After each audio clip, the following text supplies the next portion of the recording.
जो इसमें सब्सिडी वाली बात है, वो जो दूसरे देश अपने किसानों को ज्यादा दे रहे हैं, सब्सिडी देने के बाद अगर वो एक्सपोर्ट करते हैं, तो मेरे ख्याल से वो डिस्टॉर्शन है।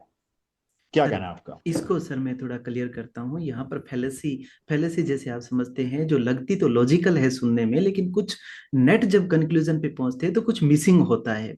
एक्चुअल हम्म। में इंडिया का जो सब्सिडी का जो स्ट्रक्चर है वो इनपुट सब्सिडी, जैसे आप जानते हैं बहुत सारा इनपुट सब्सिडी है। तो अगर प्रोडक्टिविटी पर आप देखिए, अगर आप प्रोडक्टिविटी नहीं बढ़ाएंगे और आप ये कहते रहेंगे कि हमारे देश में तो 46% जो लेबर फोर्स है वो एग्रीकल्चर में है, और हम तो इतनी बड़ी कंट्री हैं, हमें तो फूड सिक्योरिटी आपको रखना है। तो एक तो डॉक्टर, आप सिंपल से इस बात को समझिए सर कि फूड सिक्योरिटी का आप बहाना करते हैं और नेट दुनिया में आप इम्पोर्ट नेट एक्सपोर्टर हैं। दूसरा बात मैं यहाँ पर ये कहना चाहता हूँ कि एग्रीकल्चर में इंडिया का प्रॉब्लम जो है, जब ओबामा 2017 में इंडिया में आए थे तो 2013 से बाली पैकेज पे समझौता चल रहा है कि भाई आप 10% से ज्यादा अगर आपको प्रोविजन है सब्सिडी में, जो रेड बॉक्स सब्सिडी में आप 10% सब्सिडी आप दे सकते हैं टोटल आउटपुट पे। तो 10% सब्सिडी से आपकी ऊपर जा रही है तो आप उसको रेशनलाइज करें, और अगर कोशिश करें तो आप उसको आरएनडी में दे।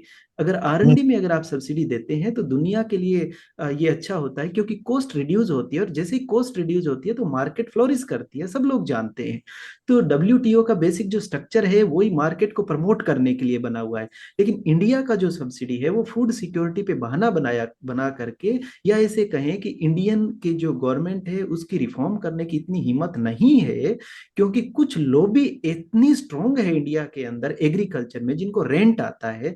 चाहे वो आप फाइनेंसर ले लें, आड़तिए ले लें, चाहे बड़ी जमीन वाले ले लें, चाहे मेरे फेलो एकेडमिशियन ले लें, जो अननोइंगली, तो वो सब मिलने की वजह से इतना लॉबी स्ट्रांग है कि इमोशन के बेस पे डिसीजन होते हैं, ना कि रिफॉर्म्स होते हैं। तो इंडिया अगर प्रोडक्टिविटी के ऊपर नहीं जाएगा तो कब तक वो फूड सिक्योरिटी के नाम पे वो इस तरह की अनप्रोडक्टिव बातें करता रहेगा। तो मैं यहाँ पर एक क्लियर बात ये कहना चाहता हूँ सर कि हमें ये एक स्पेशल अपील टू फेलेसी है, जो दो कॉम्बिनेशन से मिलके बनती है।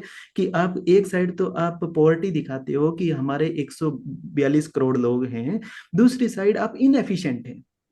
तो हम्म। इन एफिशिएंसी की, और मार्केट रिफॉर्म जब तक नहीं होंगे तो इन एफिशिएंसी रहेगी। तो जो फार्मूला आए आपने देखे होंगे किस तरह से एकेडमिशियन ने और फाइनेंसर ने, आड़तियों ने और बड़े फार्मर ने छोटे फार्मर का यूज करके किस तरह से उनको बैकफुट पे ले गए वापिस। तो हमें ये क्लियरली समझना पड़ेगा कि जब तक आप रिफॉर्म नहीं करोगे तो आप रिट्रीट करने से कुछ नहीं होगा। अल्टीमेटली आपको रिफॉर्म पर जाना पड़ेगा, रिट्रीट से कुछ होने वाला नहीं है।